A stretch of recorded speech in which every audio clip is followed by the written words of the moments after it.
Hello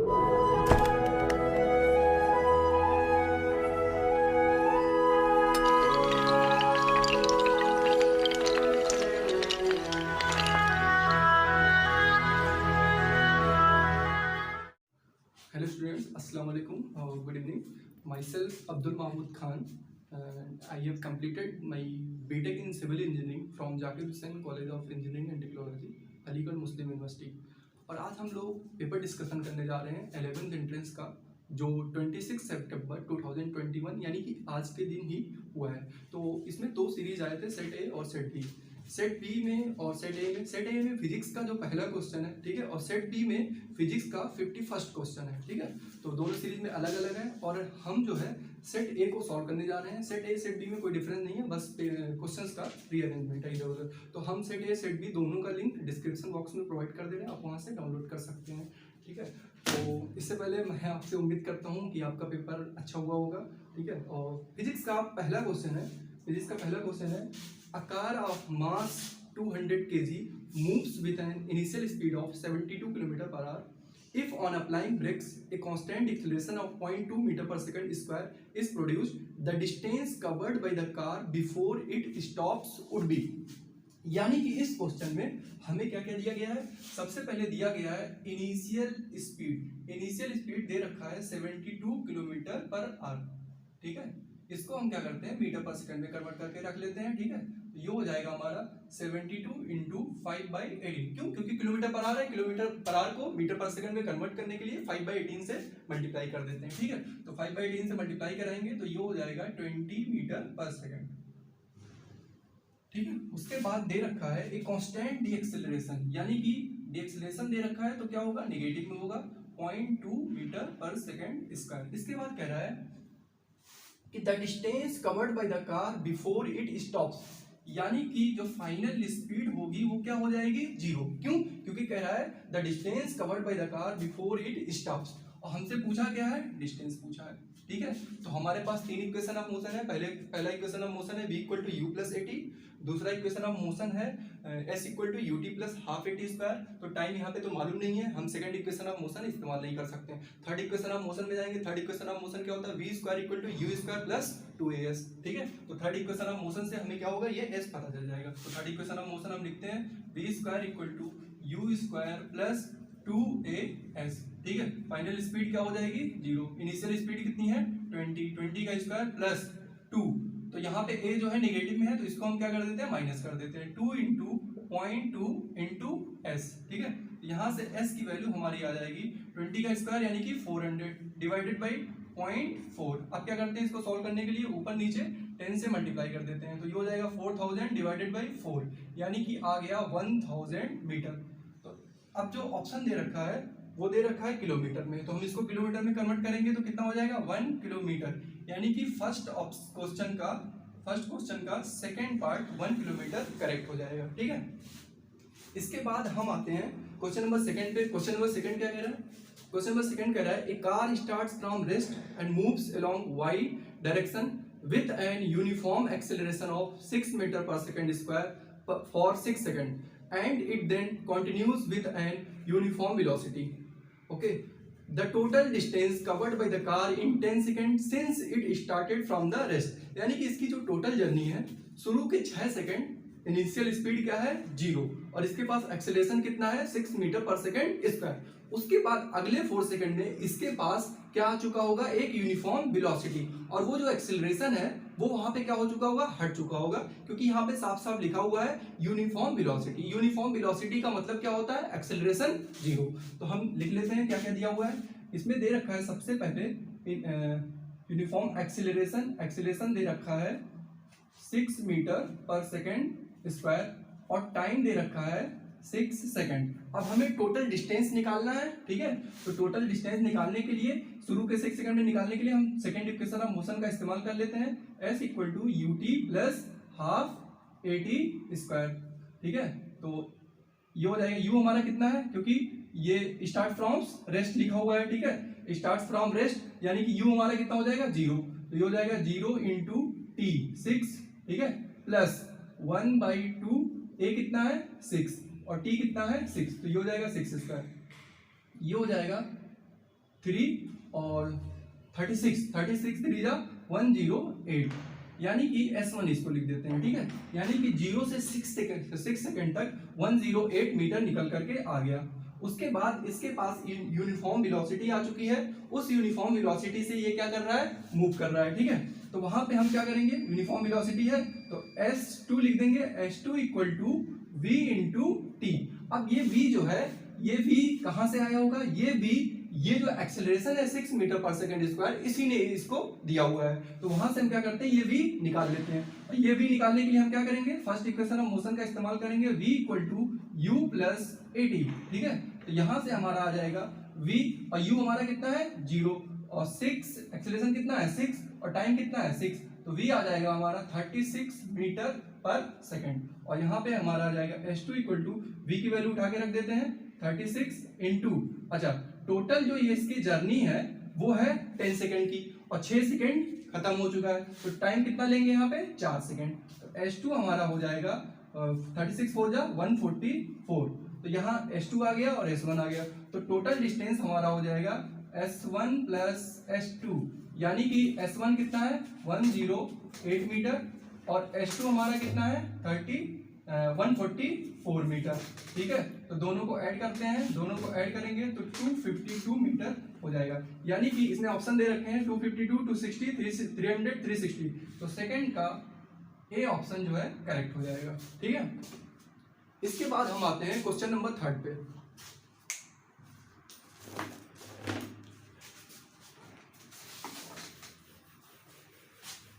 यार okay, question number 3 पे आते हैं। क्वेश्चन नंबर 3 क्या कह रहा है, क्वेश्चन नंबर 3 ये कह रहा है, Abdul while driving to school computes the average speed for his trip to be 20 kilometre per hour, ठीक है। On his return trip along the same route there is less traffic and the average speed is 30 kilometre per hour. What is the average speed for Abdul's trip? यानी कि यहाँ से A से B तक जा रहा है, मान लो लेट अस सपोज A से B तक, A से B तक जा रहा है, ये किस स्पीड से जा रहा है 20 किलोमीटर पर आवर से, ठीक है। और B से A जब आ रहा है तब किस स्पीड से आ रहा है 30 किलोमीटर पर आवर, यानी कि यहाँ पे जो डिस्टेंस कवर कर रहा है इक्वल डिस्टेंस कवर कर रहा है। और मैं बता चुका हूँ आपको, एवरेज स्पीड का डेरिवेशन निकाल के बता चुका हूँ कि दो एवरेज फॉर्मूले निकल करके आए थे एवरेज स्पीड के। पहला आया था इक्वल टाइम के लिए, इक्वल टाइम के लिए क्या होता है V equal to V1 plus V2 divided by 2, और दूसरा आया था इक्वल डिस्टेंस के लिए, वो था V equal to 2V1 V2 upon V1 plus V2। मैंने ये भी बताया था कि इक्वल टाइम के लिए, ये इक्वल टाइम के लिए अर्थमेटिक मीन को फॉलो करता है, और इक्वल डिस्टेंस के लिए हार्मोनिक मीन को फॉलो करता है, ठीक है। यहाँ पे इक्वल डिस्टेंस की बात हो रही है, तो इक्वल डिस्टेंस के लिए डेरिवेशन आप नोट देख सकते हैं, वहाँ से पता चल जाएगा। V एवरेज का फॉर्मूला निकल करके आया था 2V1 V2 upon V1 plus V2, ठीक है। तो यहाँ से हमारा हो जाएगा 2 इंटू 20 इंटू 30, ठीक है, डिवाइडेड बाई 20 प्लस 30। तो इसको सॉल्व कर लेते हैं, तो इसको सॉल्व करेंगे तो ये हो जाएगा 2 इंटू 20 इंटू 30 डिवाइडेड बाई ये हो जाएगा 50, ठीक है। एक जीरो से एक जीरो कैंसिल कर देते हैं, और इसको जो है 4 से कट कर देते हैं, तो ये हो जाएगा 2 4 जा 8, 8 3 जा 24 किलोमीटर पर आवर, यानी कि एवरेज स्पीड निकल करके आ गया 24 किलोमीटर पर आवर। तो यहाँ पे जो हमारा ऑप्शन है, हमारा option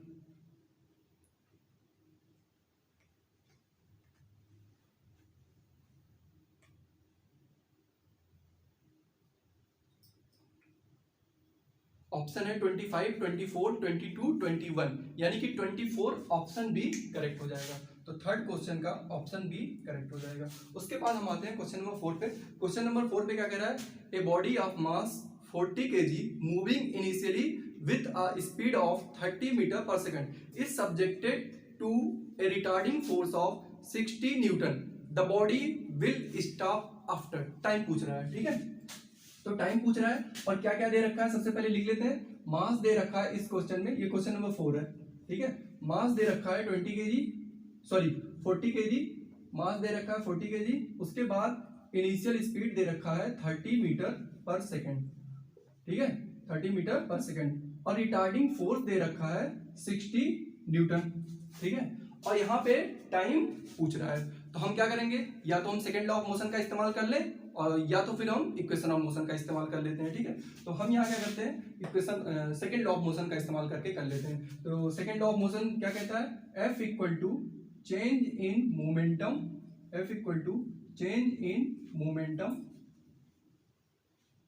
change in momentum per unit time, ठीक है। तो हमारा फोर्स कितना दे रखा है 60, change in momentum, change in momentum हमारा कितना हो जाएगा, चेंज इन मोमेंटम मास, और v के लिए हम क्या करेंगे, देखो इसमें लिखा हुआ if a body of mass 40 kg moving initially with a speed of 30 metre per second subjected to a retarding force 60 newton the body will stop, stop लिखा है यानी कि फाइनल स्पीड कितना हो चुका होगा 0, तो ये हो जाएगा v माइनस यू करेंगे तो ये हो जाएगा 0, और u हमारा कितना है 30, ठीक है, और यहां से आ जाएगा डिवाइडेड बाई t, और ये जो हमारा ये फोर्स है रिटार्डिंग फोर्स है तो ये माइनस में होगा, ठीक है। तो t की वैल्यू हमारी यहां से आ जाएगी t इक्वल टू, ये हो जाएगा एक जीरो से एक जीरो ये कैंसिल कर देते हैं, ये हो जाएगा 120, ठीक है 120 डिवाइडेड बाई 6, तो यहां से आ जाएगा t equal to 20 second.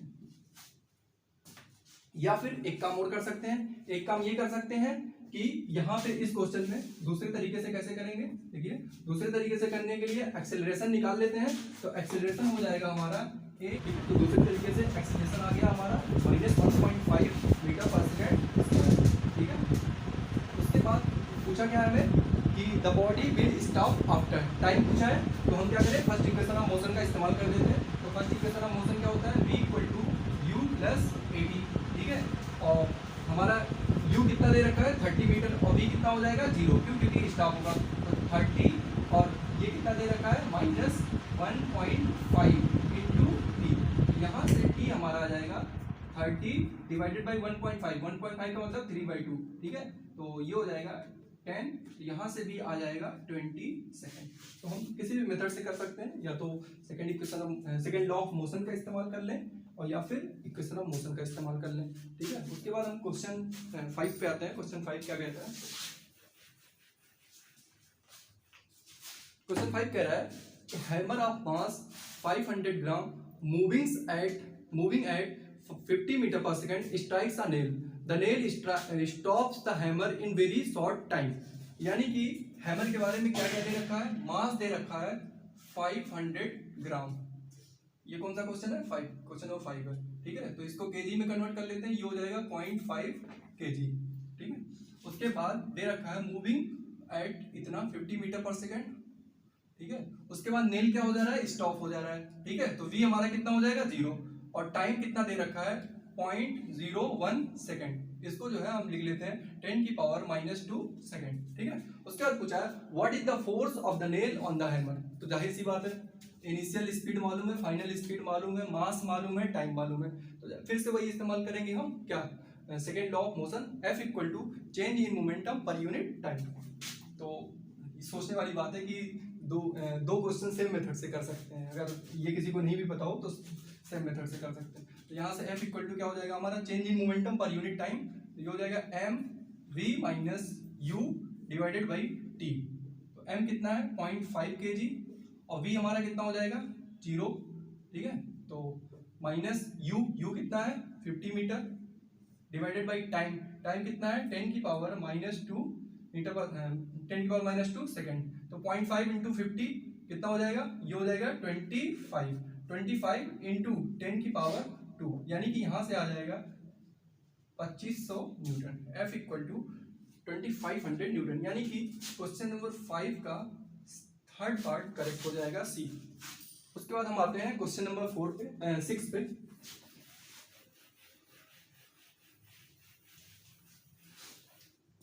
Question number 6 जो है ये क्लास 11th पार्ट का है, अबाउट टू बी 10th का नहीं है कह सकते हैं।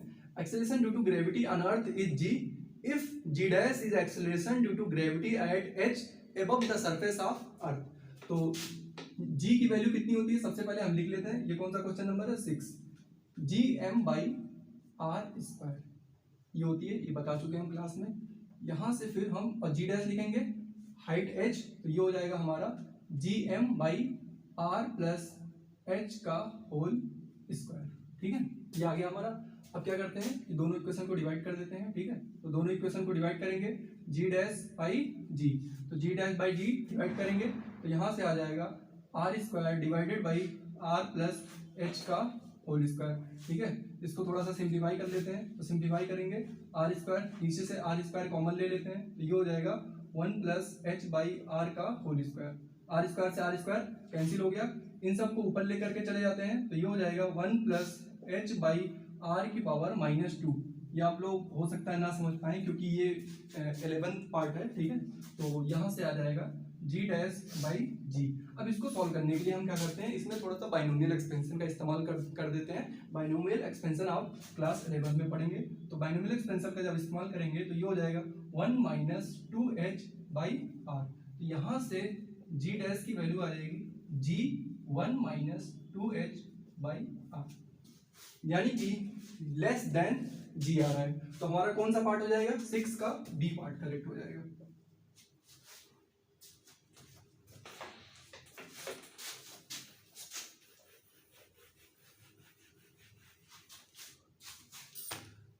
क्वेश्चन नंबर 7 पे आते हैं। क्वेश्चन नंबर 7 क्या कह रहा है, पढ़ते हैं।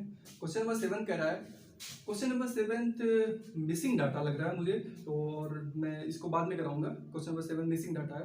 क्वेश्चन नंबर 8 पे आ जाते हैं। क्वेश्चन नंबर 8 पे, a particle is thrown up vertically with a velocity of 50 metre per second, the height up to which particle can rise. बहुत ही आसान सवाल है, ये कम से कम 10 बार हम लोग क्लास में कर चुके हैं। ठीक है, तो फिर भी मैं करवा देता हूँ। क्वेश्चन नंबर 8, तो क्वेश्चन नंबर 8 में क्या कह रहा है, a particle is thrown up vertically with a velocity of 50 metre per second, यानी कि u दे रखा है 50 मीटर पर सेकंड। उसके बाद पूछा है the height up to which particle can rise, यानी कि फाइनल स्पीड क्या हो चुकी है इसकी, 0, क्योंकि मैक्सिमम हाइट पहुंच रहा है। मैक्सिमम हाइट पे इसकी काइनेटिक एनर्जी भी 0 हो चुकी होगी, तो वहां पे स्पीड हो चुकी होगी 0। ठीक है, तो हम क्या करते हैं, थर्ड इक्वेशन ऑफ मोशन का इस्तेमाल कर लेते हैं। क्यों थर्ड इक्वेशन ऑफ मोशन का इस्तेमाल करते हैं, क्यों, क्योंकि यहाँ पे हाइट पूछा है। ठीक है, तो ये हो जाएगा v square equal to u square, और ग्रेविटी का चल रहा है तो ग्रेविटी किधर लगती है, नीचे की तरफ, तो एक्सेलरेशन हमारा कितना हो जाएगा, -g। ठीक है, तो यू स्क्वायर माइनस 2gh, और v कितना है 0, इक्वल टू यू कितना दे रखा है 50 का स्क्वायर -2, और g की वैल्यू ये बोल रहा है कि 10 ले लो। ठीक है, तो 10 ले लेते हैं इंटू h, तो h की वैल्यू आ जाएगी 50 का स्क्वायर यानी कि 2500 डिवाइडेड बाई 2 इंटू 10, तो 10 से 10 कैंसिल, 10 से 10 कैंसिल, और ये आ जाएगा 125 मीटर, यानी कि क्वेश्चन नंबर 8 का सी पार्ट करेक्ट हो जाएगा।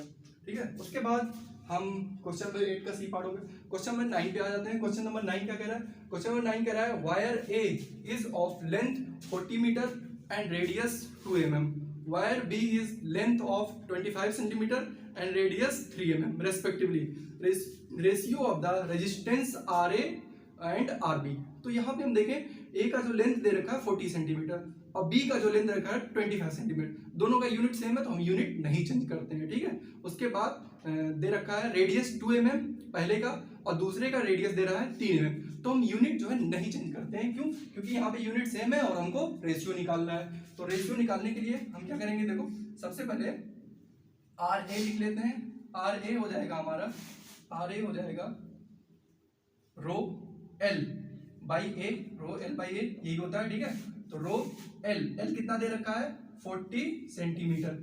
ए के लिए रेडियस दे रखा है, तो रेडियस हम ए रखेंगे, तो ए हो जाएगा हमारा पाई आर स्क्वायर, यानी कि पाई इंटू 2 का स्क्वायर। ठीक है, पाई इंटू 2 का स्क्वायर, ये हमारा आ गया आर ए। ठीक है, आर बी निकाल लेते हैं।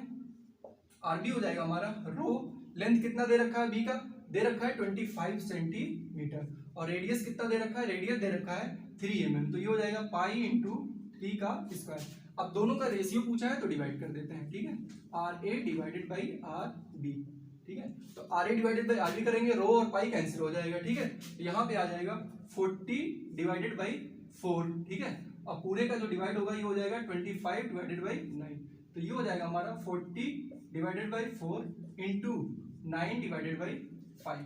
ठीक है, तो 4 से इसको कट कर देते हैं, ये हो जाएगा 10, और 5 से फिर कट कर देते हैं, तो ये हो जाएगा 5, यानी कि 18/5 इसका आंसर आ जाएगा। तो 18/5 यानी कि डी पार्ट, तो 9th का डी पार्ट करेक्ट हो जाएगा। उसके बाद हम आते हैं क्वेश्चन नंबर 10 पे।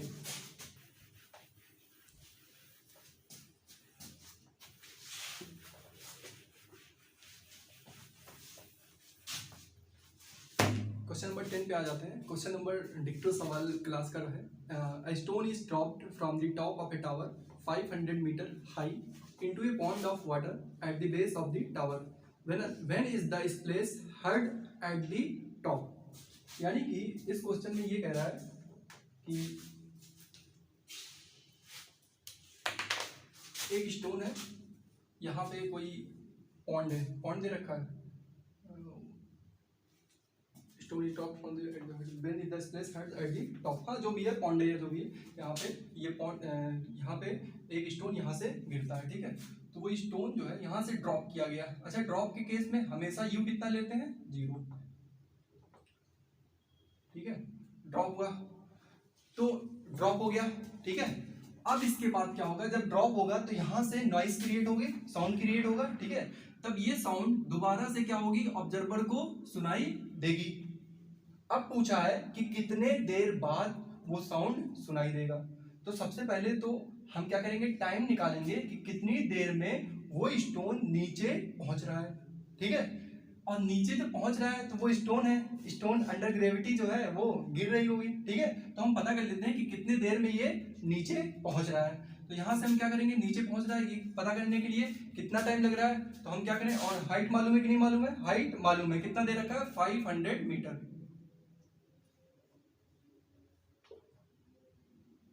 ठीक है। तो यहां से हम क्या करते हैं, सेकंड इक्वेशन ऑफ मोशन का इस्तेमाल कर लेते हैं। सेकंड इक्वेशन ऑफ मोशन का इस्तेमाल करेंगे तो S इक्वल टू, ठीक है, UT plus half AT square, ठीक है। तो एक काम करते हैं कि नीचे को ही हम पॉजिटिव मान लेते हैं, ठीक है, नीचे को ही पॉजिटिव मान लेते हैं। क्यों, क्योंकि डिस्प्लेसमेंट जो है यहाँ पे S जो होता है वो डिस्प्लेसमेंट होता है। नीचे की कवर कितना हो रहा है, 500, ठीक है।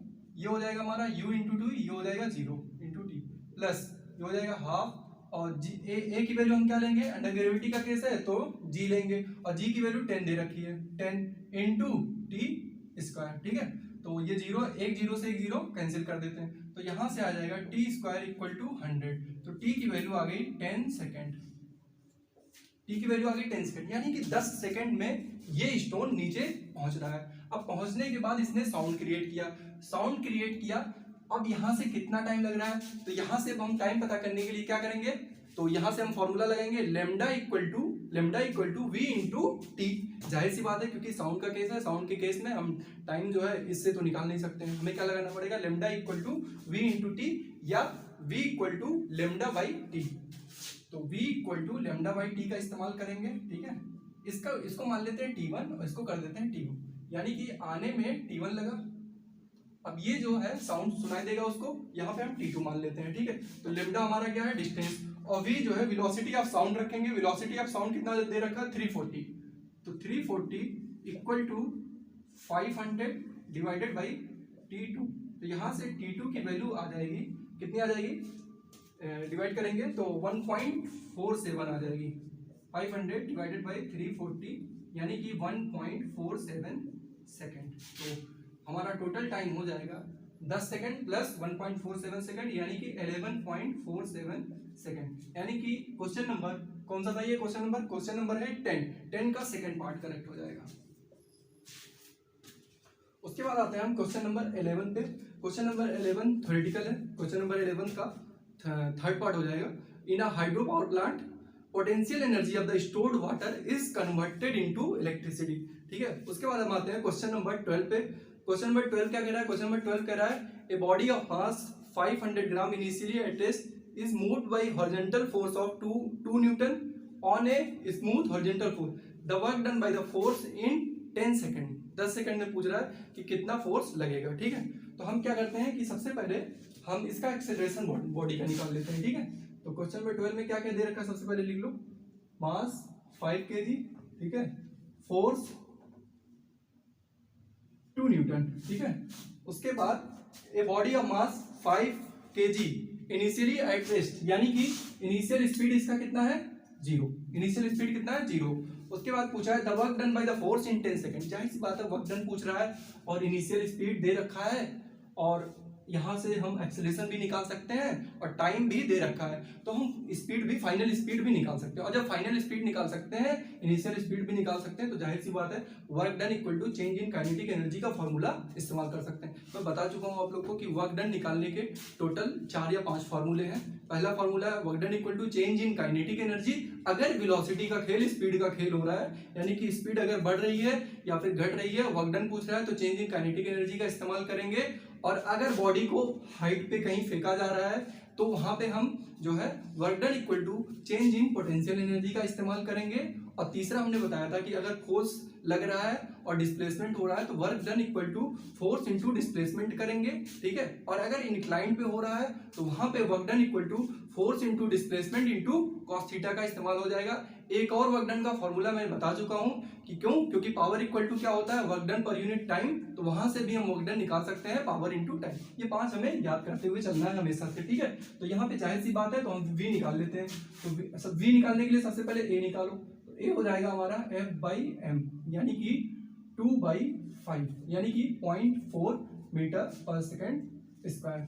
अब a पता चल गया तो v पता कर लो, तो v हो जाएगा हमारा u + 80, ठीक है। टाइम कितना दे रखा है, टाइम दे रखा है 10 सेकेंड, ठीक है, टाइम दे रखा है 10 सेकेंड, तो हो जाएगा हमारा u कितना है 0 और a हो गया हमारा 0.4 और टाइम है 10, तो v निकल करके आ गया 4 मीटर पर सेकेंड। अब वर्क डन पूछा है, u और v मालूम है, तो हम क्या करेंगे चेंज इन काइनेटिक एनर्जी, यानी कि half m v square minus u square, तो ये हो जाएगा हाफ m कितना है 5, v स्क्वायर यानी कि 4 का स्क्वायर माइनस 0 का स्क्वायर, तो ये हो जाएगा 5 और ये हो जाएगा 16, 16 × 5 = 80, 80 डिवाइडेड बाई 2 यानी कि 40 जूल इसका आंसर हो जाएगा।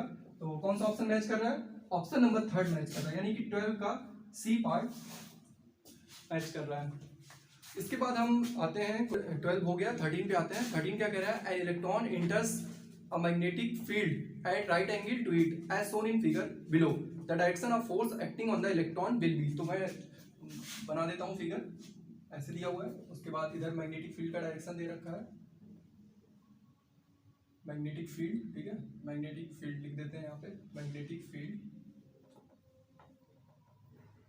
और इधर जो है हमारा इलेक्ट्रॉन का डायरेक्शन है, ठीक है। तो इलेक्ट्रॉन का डायरेक्शन ये दे रखा है और हमने जो कुछ भी पढ़ा है वो करंट पे पढ़ा है, तो करंट का डायरेक्शन इलेक्ट्रॉन के क्या होता है अपोजिट, ठीक है। तो हम एक दूसरा फिगर बना लेते हैं और उसमें क्या करते हैं कि अपने फायदे के लिए करंट का डायरेक्शन दिखा देते हैं और करंट के डायरेक्शन पे हम फोर्स निकाल लेते हैं, और करंट डायरेक्शन पे फोर्स निकालेंगे और वो हमारा ऑटोमेटिक इलेक्ट्रॉन पे फोर्स निकल करके आ जाएगा, ठीक है। तो ये नीचे आ रहा था तो हमने ऊपर की तरफ मान लिया, और मैग्नेटिक फील्ड किधर की तरफ है, राइट साइड है, ठीक है। तो 2 तरीके से हम डायरेक्शन निकाल सकते हैं, एक तो फ्लेमिंग लेफ्ट हैंड रूल से इस्तेमाल कर सकते हैं और दूसरा वेक्टर से कर सकते हैं। तो सबसे पहले मैं वेक्टर बता देता हूँ, फिर मैं फ्लेमिंग लेफ्ट हैंड रूल बता देता हूँ, ठीक है। तो यहाँ पे ये मैग्नेटिक फील्ड को B से रिप्रेजेंट करते हैं, ठीक है। तो F होता है हमारा, F हो सकता है ये आपको नहीं पता हो लेकिन मैं बता देता हूँ, F होता है हमारा Q V cross B, F equal to V cross B, ठीक है। तो V हमारा करंट के डायरेक्शन को रिप्रेजेंट करता है, B हमारा ये इधर की तरफ करता है, ठीक है। तो यहाँ से हमारा हो जाएगा करंट का डायरेक्शन कहाँ पे है, ऊपर की तरफ है, ठीक है, तो J डायरेक्शन में है, और मैग्नेटिक फील्ड का डायरेक्शन किधर की तरफ है, I डायरेक्शन में है, ठीक है। तो हमारा जो फोर्स का डायरेक्शन है वो हो जाएगा J क्रॉस I, ठीक है। और J क्रॉस I मैं बता चुका हूँ कि ये होता है I और ये होता है J और ये होता है K। एंटी क्लॉकवाइज में अगर हम जाते हैं तो पॉजिटिव रहता है, लेकिन अगर हम क्लॉकवाइज मूव करते हैं तो नेगेटिव हो जाता है। J क्रॉस I, तो हमें क्या आना पड़ेगा, क्लॉकवाइज आना पड़ेगा, तो क्लॉकवाइज आना पड़ेगा तो क्या हो जाएगा नेगेटिव। और हम बता चुके हैं I क्रॉस J क्या होता है K, J क्रॉस K क्या होता है I, और K क्रॉस I क्या होता है J, लेकिन उल्टा जाएंगे तो क्या हो जाएगा नेगेटिव। J क्रॉस I यानी कि ये क्लॉकवाइज घूमने की कोशिश कर रहा है, तो J क्रॉस I हो जाएगा -K कैप, यानी कि आंसर हमारा आ चुका है पहले ही कि -K कैप, यानी कि क्या हो जाएगा इनसाइड, यानी कि इनटू द बेस आ चुका है। अब दूसरा हम इस्तेमाल कर सकते हैं Fleming left hand rule. Fleming left hand rule क्या कहता है, ये जो फोर्स दिखाता है, ये फोर्स किसको दिखाता है, फोर्स को, ये थंब जो है फोर्स को दिखाता है, ठीक है। और जो हमारा फर्स्ट फिंगर है ये हमारा मैग्नेटिक फील्ड के डायरेक्शन को शो करता है, ठीक है। और ये जो हमारा सेकंड फिंगर है ये हमारा करंट के डायरेक्शन को दिखाता है, ठीक है। तो यहाँ पे इस फिगर में हम क्या करेंगे कि मैग्नेटिक फील्ड का डायरेक्शन किधर की तरफ है, मैग्नेटिक फील्ड का डायरेक्शन इधर की तरफ है, ठीक है। और करंट का डायरेक्शन किधर की तरफ है, ऊपर की तरफ, ठीक है। तो ये देखिए मैग्नेटिक फील्ड का डायरेक्शन किधर की तरफ है, इधर की तरफ, ठीक है। और करंट का डायरेक्शन किधर की तरफ है, ऊपर की तरफ। तो थंब हमारा किधर की तरफ जा रहा है, इनसाइड जा रहा है, तो यानी कि इनसाइड द पेज हो जाएगा।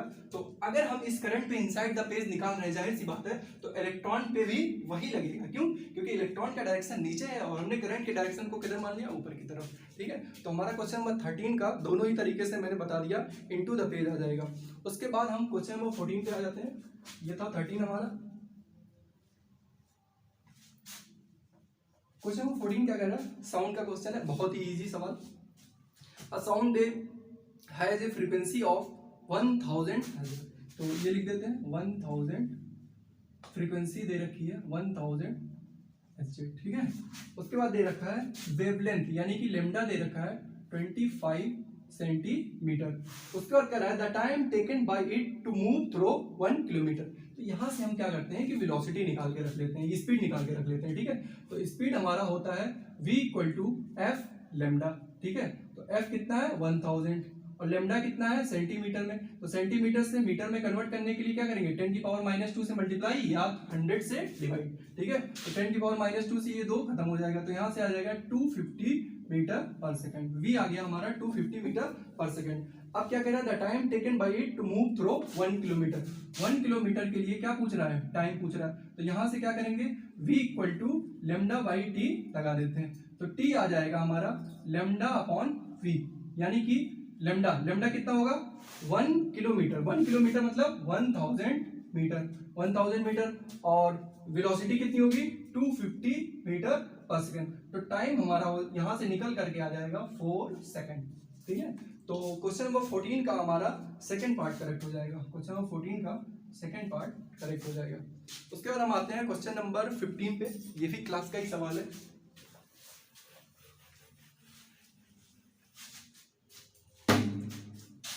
क्वेश्चन नंबर 15 क्या कह रहा है, an electric refrigerator rated 400 watt operates 10 hours per day. What is the cost of energy to operate it for 30 days at rate of Rs 300 per unit? तो unit आपको मैं बता चुका हूं कि 1 यूनिट इक्वल टू होता है 1 किलोवाट इंटू आर, ठीक है।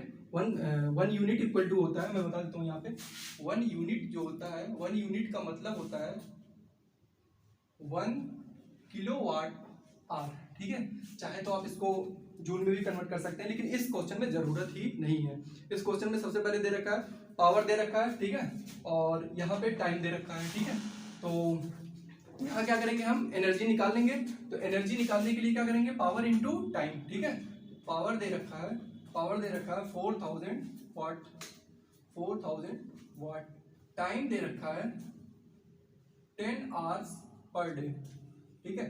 आवर्स पर डे, तो आवर्स पर डे है तो आवर्स पर डे में ही रखते हैं। क्यों? क्योंकि हमें किलोवाट इंटू आर में चाहिए, ठीक है। एक काम करते हैं कि इसको भी हम किलोवाट में कन्वर्ट कर लेते हैं, क्योंकि यूनिट जो 1 यूनिट का मतलब होता है 1 किलोवाट इंटू आर, तो किलोवाट में कन्वर्ट करेंगे तो ये हो जाएगा 0.4 किलोवाट, ठीक है। अब एनर्जी निकाल लेते हैं इसका। तो एनर्जी हमारा निकल करके आ जाएगी कि कितना एनर्जी ये लेगा। तो पावर इंटू टाइम, तो 0.4 किलोवाट, ठीक है, इंटू टाइम। टाइम कितना है 10 hour पर डे, ठीक है। तो यहां से ये निकल करके आ जाएगा 0.4, ठीक है, 0.4 इंटू 10 hours, हाँ। तो ये हो जाएगा 4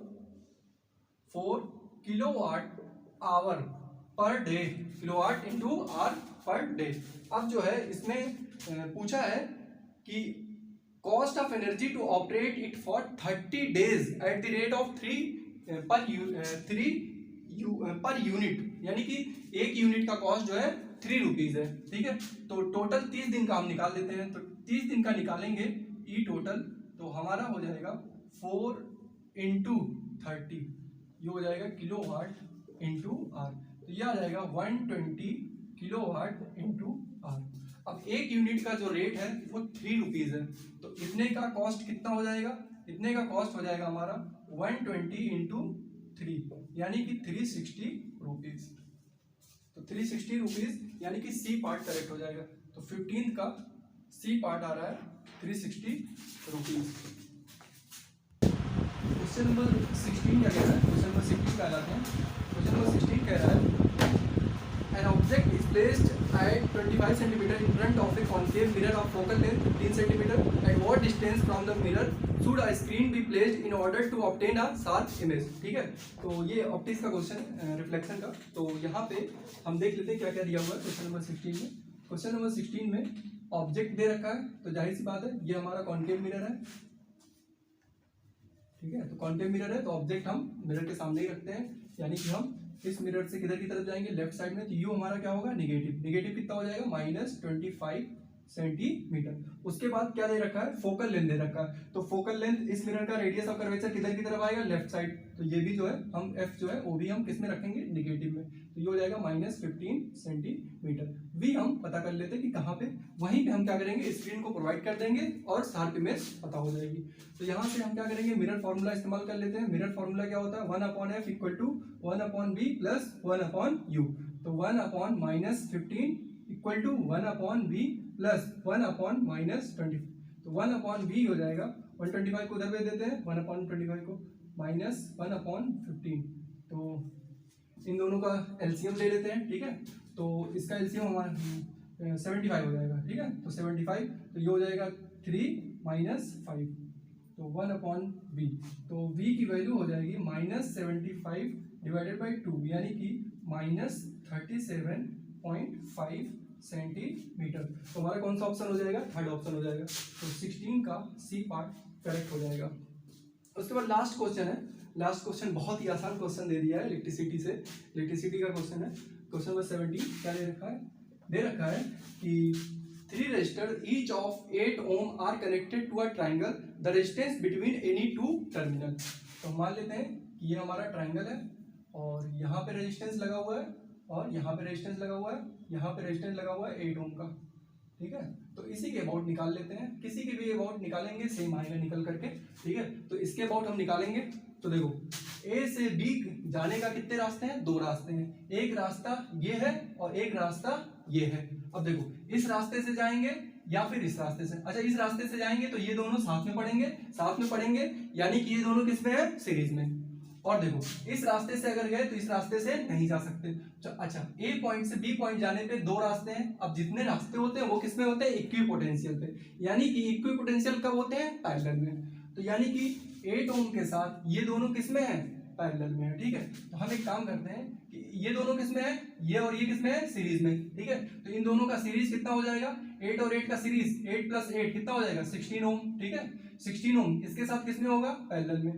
ठीक है, 8 के साथ किसमें होगा? पैरेलल में। तो पैरेलल के लिए हम क्या इस्तेमाल करते हैं? 1/R equivalent = 1/R1 + 1/R2। तो ये हो जाएगा 1/R इक्विवेलेंट = 1/16 + 1/8। 1/R इक्विवेलेंट यहाँ से आ जाएगा, 16 एलसीएम ले लेते हैं, तो ये हो जाएगा 1 + 2। तो यहाँ से आ जाएगा 1/R इक्विवेलेंट = 3/16। तो R इक्विवेलेंट हो जाएगा हमारा 16/3।